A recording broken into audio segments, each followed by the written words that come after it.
show that I don't think you've watched, The Good Place. Speaking of Ted Danson, Mm-hmm. I mean, yeah. So it's funny. We didn't talk about it on Nostalgia Pod because I haven't been keeping up with it as it's gone along.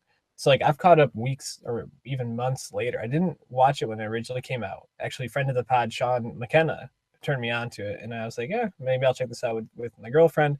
We both loved it. Season 2 came out. We've been a little bit behind on watching the show, but man, it is so much fun, but and like none of it feels like it should work, but somehow it all does. Like, I don't want to give anything away, but there's like a major plot Reveal in season twist or one. Yeah. yeah, reveal at the end of season 1, and then season 2 picks up, and it kind of starts where like they start restarting at the same place almost every episode, but it actually works. Like at the point where you're not like annoyed with it, it's actually pretty interesting to see how it Ted goes. Danson's character is like much more unleashed in season 2, right?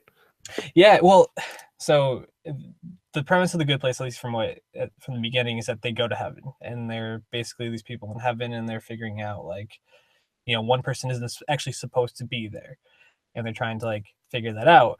But Ted Danson's character is an otherworldly being.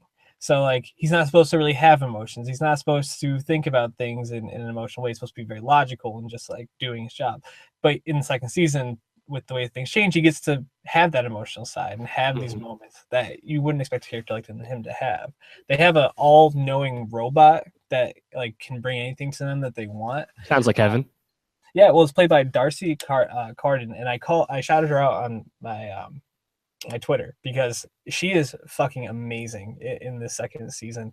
And there's like just so many things to like about the show.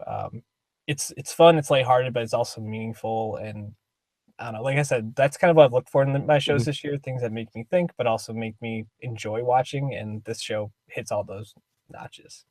That's on NBC, right? NBC, check it out. Yeah, so that's like the only broadcast show on our list, I believe. But This Is Us, Good Place, probably the two best shows on broadcast. And Good Place is from Mike Schur, who worked on The Office and co-created Parks and Rec. So quite the comedy pedigree.